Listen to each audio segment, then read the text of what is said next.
വിവോയുടെ Vivo Y300 5G എന്ന പുതിയൊരു smart phone ഇപ്പോൾ ലോഞ്ച് ചെയ്തിട്ടുണ്ട്. ഇൻട്രസ്റ്റിംഗ് ആയിട്ടുള്ള ചില ഫീച്ചേഴ്സുമായിട്ട് വരുന്ന ഒരു സ്മാർട്ട് ഫോൺ ആണ് ഇത്. ഈ ഒരു വീഡിയോയിൽ നമ്മൾ നോക്കാൻ പോകുന്നത് വിവോ Y300 5G എന്നുള്ള സ്മാർട്ട് ഫോണിനെ പറ്റിയിട്ടാണ്. പിന്നെ ആദ്യം തന്നെ ക്ലിയർ ചെയ്യേണ്ട ഒരു കാര്യം എന്താ വെച്ചാൽ, ഇന്ത്യൻ മാർക്കറ്റിലെ വിവോ Y300 5G എന്ന പേരിൽ ഒരു സ്മാർട്ട് ഫോൺ ലോഞ്ച് ചെയ്തിട്ടുണ്ട്. ഇപ്പം ലോഞ്ച് ചെയ്തിരിക്കുന്നത് ചൈനീസ് മാർക്കറ്റിലാണ്. ഇത് എൻറ്റയർലി ഡിഫറെൻ്റ് ആയിട്ടുള്ള പുതിയൊരു സ്മാർട്ട് ഫോണാണ്. അപ്പോൾ പുതിയൊരു വെർഷനാണ് എന്ന് തന്നെ പറയാവുന്നതാണ്. എന്തായാലും ഈ ഒരു ഫോണിൻ്റെ ഫീച്ചേഴ്സും കാര്യങ്ങളൊക്കെ നമ്മൾ നോക്കുകയാണെന്നുണ്ടെങ്കിൽ ഇതിൽ എടുത്തു പറയേണ്ട ഒരു കാര്യം എന്താ വെച്ചാൽ, 3 സ്പീക്കേഴ്സും കാര്യങ്ങളൊക്കെ വരുന്നുണ്ട്. പൊതുവേ ഫോണുകളിൽ നമുക്ക് മാക്സിമം 2 സ്പീക്കേഴ്സാണ് കിട്ടാറ്. ഈവൻ ഫ്ലാഗ്ഷിപ്പ് ലെവലിൽ വരുന്ന ഫോണുകളിൽ വരെ 2 സ്പീക്കേഴ്സാണ് ഉണ്ടാവാറ്. പക്ഷേ ഈ ഒരു ഫോണിൽ അങ്ങനെയല്ല, ഇതിൽ 3 സ്പീക്കേഴ്സ് വരുന്നുണ്ട്. അത് എടുത്തു പറയേണ്ട ഒരു കാര്യം തന്നെയാണ്. പ്രത്യേകിച്ച് ഈ ഒരു സ്മാർട്ട് ഫോൺ 16,300 രൂപ പ്രൈസ് റേഞ്ചിലാണ് വരുന്നത്. ആ ഒരു പ്രൈസ് റേഞ്ചിൽ അത് നല്ല കാര്യമാണ്. ഇതിൻ്റെ സൗണ്ട് 4.5 വാട്ട് വരെ എത്തുന്നതായിരിക്കും. 600% ലൗഡർ ആയിരിക്കും എന്നാണ് കമ്പനി പറയുന്നത്. അപ്പം ഇതിൻ്റെ സ്പീക്കേഴ്സ് ആണ് ഇതിൻ്റെ ഹൈലൈറ്റ് ആയിട്ടുള്ള ഒരു ഫീച്ചർ എന്ന് പറയുന്നത്. ഇനി ബാക്കി ഫീച്ചേഴ്സ് നോക്കുകയാണെന്നുണ്ടെങ്കിൽ ഡിസ്പ്ലേയുടെ കാര്യത്തിൽ 6.77 ഇഞ്ചിൻ്റെ ഫുൾ HD+ ഡിസ്പ്ലേ ആണ് ഈ ഫോണിൽ വരുന്നത്. AMOLED ഡിസ്പ്ലേയും കാര്യങ്ങളൊക്കെ ഇതിൽ വരുന്നുണ്ട്. പിന്നെ ഫ്ലാറ്റ് ആയിട്ടുള്ള ഡിസ്പ്ലേ ആണ് വരുന്നത്. പഞ്ചോൾ ഡിസൈൻ ഇതിൽ കൊടുത്തിട്ടുണ്ട്. പഞ്ചോൾ വരുന്നത് ടോപ്പ് സെൻറ്റർ ഭാഗത്തായിട്ടാണ്. 120 ഹെർട്സിൻ്റെ റിഫ്രഷ് റേറ്റ് ഒക്കെ ഇതിൽ സപ്പോർട്ട് ചെയ്യുന്നുണ്ട്. ഏകദേശം 94.21% സ്ക്രീൻ ടു ബോഡി റേഷ്യോ ആണ് ഇതിൽ വരുന്നത്. പീക്ക് ബ്രൈറ്റ്നസ് വരുന്നത് 1300 നിറ്റ്സ് ആണ്. പിന്നെ 3840 ഹെർട്സിൻ്റെ PWM ഡിമ്മിംഗ് എന്നുള്ള ഫീച്ചറൊക്കെ ഇതിൽ സപ്പോർട്ട് ചെയ്യുന്നുണ്ട്. അത് നല്ല കാര്യങ്ങൾ തന്നെയാണ്.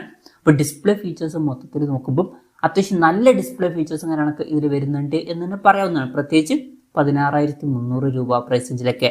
പിന്നെ in display finger print sensor ഇതിൽ കൊടുത്തിട്ടുണ്ട്. ഫോണിൻ്റെ വെയിറ്റ് വരുന്നത് ഏകദേശം 199 ഗ്രാമാണ്. തിക്നെസ് വരുന്നത് 7.79 mm ആണ്. പിന്നെ IP64 റേറ്റിംഗ് ഒക്കെ ഇതിൽ സപ്പോർട്ട് ചെയ്യുന്നുണ്ട്. ഇനി പ്രോസസ്സറിൻ്റെ കാര്യത്തിലോട്ട് വരികയാണെന്നുണ്ടെങ്കിൽ MediaTek Dimensity 6300 എന്നുള്ള പ്രോസസ്സറാണ് ഈ ഫോണിൽ വരുന്നത്. അപ്പം ഈ ഒരു പ്രൈസ് റേഞ്ച് ഇത് ബെസ്റ്റ് ആയിട്ടുള്ള പ്രോസസ്സറാണ് എന്നൊന്നും പറയാൻ പറ്റില്ല. എന്നാലും ആവറേജ് ആയിട്ടുള്ള ഒരു പ്രോസസ്സർ എന്ന് പറയാവുന്നതാണ്. അപ്പം അത്ര മികച്ചൊരു പ്രോസസ്സറൊന്നും ഇതിൽ കൊടുത്തിട്ടില്ല. അപ്പം പെർഫോമൻസ് അല്ല ഇതിൻ്റെ ഹൈലൈറ്റ് ആയിട്ടുള്ള ഫീച്ചർ എന്ന് പറയുന്നത്. പിന്നെ 5G സപ്പോർട്ടും കാര്യങ്ങളൊക്കെ ഇതിൽ വരുന്നുണ്ട്. ബേസ് വേരിയന്റിൽ തന്നെ 8GB റാമും 128GB ഇന്റേണലും കൊടുത്തിട്ടുണ്ട്. 8GB റാമും 256GB ഇന്റേണലുമായിട്ട് വരുന്ന വെർഷനും 12GB റാമും 256GB ഇന്റേണലുമായിട്ട് വരുന്ന വെർഷനും അതുപോലെ തന്നെ 12GB റാമും 512GB ഇന്റേണലുമായിട്ട് വരുന്ന ഒരു വെർഷനും വരുന്നുണ്ട്. LPDDR4Xന്റെ റാമും UFS 2.2 സ്റ്റോറേജ് ടൈപ്പും കാര്യങ്ങളൊക്കെ ഇതിൽ വരുന്നുണ്ട്. പിന്നെ ആൻഡ്രോയിഡ് ബേസ്ഡ് ആയിട്ടുള്ള സോഫ്റ്റ്വെയർ ആണ് ഇതിൽ വരുന്നത്. ഒറിജിൻ OS സോഫ്റ്റ്വെയർ ആണ് ഇതിൽ കൊടുത്തിരിക്കുന്നത്.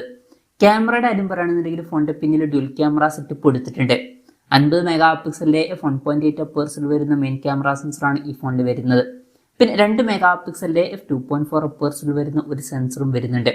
അപ്പം ഇതിൽ അൾട്രാ വൈഡ് ആംഗിൾ ലെൻസും കാര്യങ്ങളൊന്നും വരുന്നില്ല. പിന്നെ ഫ്രണ്ടിൽ 8 മെഗാ പിക്സലിലെ f2.05 അപ്പേഴ്സിൽ വരുന്ന സെൽഫി ക്യാമറയാണ് വരുന്നത്.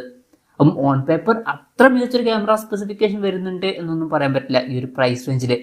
പിന്നെ ബാറ്ററിയുടെ കാര്യത്തിൽ 6500 mAh ബാറ്ററി വരുന്നുണ്ട്. വളരെ കൂടിയൊരു ബാറ്ററി കപ്പാസിറ്റി വരുന്നുണ്ട്. അപ്പോൾ അത് എടുത്തു പറയേണ്ട ഒരു കാര്യം തന്നെയാണ്. അതുപോലെ തന്നെ 44 വാട്ടിൻ്റെ ഫാസ്റ്റ് ചാർജിംഗ് സപ്പോർട്ടും വരുന്നുണ്ട്. അത്യാവശ്യം നല്ലൊരു ചാർജിങ് സ്പീഡൊക്കെ തന്നെയാണ്. പിന്നെ Type-C ചാർജിംഗ് പോർട്ടും ഇതിൽ കൊടുത്തിട്ടുണ്ട്. അപ്പം നല്ലൊരു ബാറ്ററി സെറ്റപ്പും കാര്യങ്ങളൊക്കെ ഇതിൽ വരുന്നുണ്ട് എന്ന് തന്നെ പറയാവുന്നതാണ്. അപ്പം ഇതൊക്കെയാണ് ഫീച്ചേഴ്സിനെ പറ്റി പറയാനുള്ള കാര്യങ്ങൾ. പിന്നെ ഈ ഒരു സ്മാർട്ട് ഫോൺ ഇപ്പം ഇന്ത്യൻ മാർക്കറ്റിൽ ലോഞ്ച് ചെയ്തിട്ടില്ല. ഇപ്പം ചൈനീസ് മാർക്കറ്റിലാണ് ഈ സ്മാർട്ട് ഫോൺ ലോഞ്ച് ചെയ്തിരിക്കുന്നത്. ചൈനീസ് മാർക്കറ്റിൽ ഈ ഫോൺ ലോഞ്ച് ചെയ്തിരിക്കുന്നത് 1399 യുവാൻ എന്ന പ്രൈസിങ്ങിലാണ്. അതായത് 16,300 രൂപ പ്രൈസ് റേഞ്ചിൽ. ആ ഒരു പ്രൈസ് റേഞ്ചിൽ ഈ പറഞ്ഞിട്ടുള്ള ഫീച്ചേഴ്സ് എങ്ങനെയുണ്ടെന്ന് വെച്ചാൽ ചില ഇൻട്രസ്റ്റിംഗ് ആയിട്ടുള്ള ഫീച്ചേഴ്സ് വരുന്നുണ്ട്. ഇപ്പം 3 സ്പീക്കേഴ്സ് എടുത്തു പറയേണ്ട ഒരു കാര്യമാണ്. പിന്നെ നല്ല ബാറ്ററി സെറ്റപ്പ് വരുന്നുണ്ട്. നല്ല ഡിസ്പ്ലേ ഫീച്ചേഴ്സും വരുന്നുണ്ട്. പ്രോസസ്സർ അത്ര മികച്ചത് എന്ന് പറയാൻ പറ്റില്ല എന്നേ ഉള്ളൂ. പിന്നെ ഓൺ പേപ്പർ ക്യാമറ സ്പെസിഫിക്കേഷനും അത്ര മികച്ചത് എന്ന് പറയാൻ പറ്റില്ല. അപ്പം ചില ഇൻട്രസ്റ്റിംഗ് ആയിട്ടുള്ള ഫീച്ചേഴ്സ് വരുന്നുണ്ട്. പക്ഷേ പ്രോസസ്സറും ക്യാമറയും അത്ര മികച്ചത് എന്ന് പറയാനും പറ്റില്ല. ഇനി ഇന്ത്യൻ മാർക്കറ്റിൽ ഈ ഫോൺ ലോഞ്ച് ചെയ്യുമെന്ന് വെച്ചാൽ ചിലപ്പം ലോഞ്ച് ചെയ്തേക്കാം. പക്ഷേ ഇന്ത്യയിൽ ലോഞ്ച് ചെയ്യുകയാണെന്നുണ്ടെങ്കിൽ വേറെ പേരിലായിരിക്കും ലോഞ്ച് ചെയ്യുക. കാരണം ഇതേ പേരിൽ ഓൾറെഡി ഒരു ഫോൺ അവൈലബിൾ ആണ്. പക്ഷെ അതിനെ പറ്റിയിട്ടുള്ള കൺഫർമേഷൻസ് ഒന്നും വന്നിട്ടില്ല. അതിനെ പറ്റിയിട്ടുള്ള എന്തെങ്കിലുമൊക്കെ ന്യൂസുകൾ വരികയാണെന്നുണ്ടെങ്കിൽ അതിനെ പറ്റിയിട്ടുള്ള വീഡിയോസൊക്കെ നമ്മൾ ചെയ്യുന്നതായിരിക്കും. അപ്പം അതുപോലുള്ള വീഡിയോസ് കാണാൻ താല്പര്യമുണ്ടെന്നുണ്ടെങ്കിൽ ഈ ചാനലും സബ്സ്ക്രൈബ് ചെയ്യാവുന്നതാണ്. പിന്നെ ഇന്ത്യയിൽ ഈ ഫോൺ ലോഞ്ച് ചെയ്യുകയാണെന്നുണ്ടെങ്കിൽ വില കുറച്ചും കൂടി കൂടാൻ ചാൻസ് ഉണ്ട്. നമുക്ക് ഒരു 20,000 രൂപ പ്രൈസ് റേഞ്ചിലൊക്കെ ആയിട്ട് ഈ ഫീച്ചേഴ്സുമായിട്ട് വരുന്ന ഒരു സ്മാർട്ട് ഫോൺ ഇന്ത്യൻ മാർക്കറ്റിൽ എക്സ്പെക്ട് ചെയ്യാവുന്നതാണ്. വിവോയുടെ ഫോണാണ്. മിക്കവാറും ഓഫ്ലൈൻ ഫോണായിട്ടായിരിക്കും ഈ ഒരു ഫോൺ ലോഞ്ച് ചെയ്യുക. Y സീരീസിലൊക്കെ ആണെന്നുണ്ടെങ്കിൽ ഓഫ്ലൈൻ ഫോൺ എന്ന് പറയുമ്പോൾ പൊതുവേ വില കുറച്ചും കൂടിയൊക്കെ കൂടുന്നതായിരിക്കും. എന്തായാലും കൺഫർമേഷൻസ് ഒന്നുമില്ല, ജസ്റ്റ് നമ്മുടെ എക്സ്പെക്ടേഷൻ പറഞ്ഞു എന്നേ ഉള്ളൂ. എന്തായാലും വിവോയുടെ Y300 5G എന്ന പുതിയൊരു സ്മാർട്ട് ഫോൺ ഇപ്പോൾ ലോഞ്ച് ചെയ്തിട്ടുണ്ട്. ഈ ഒരു ഫോണിനെ പറ്റിയിട്ടുള്ള നിങ്ങളുടെ അഭിപ്രായം ജസ്റ്റ് ഒന്ന് കമൻറ്റ് ചെയ്യുക. അതുപോലെ തന്നെ ഈ ഒരു സ്മാർട്ട് ഫോൺ ഇന്ത്യൻ മാർക്കറ്റിൽ നിങ്ങൾ ഏത് പ്രൈസിങ്ങിലാണ് എക്സ്പെക്ട് ചെയ്യുന്നത് എന്നുള്ള കാര്യം കൂടി ജസ്റ്റ് ഒന്ന് കമൻറ്റ് ചെയ്യുക.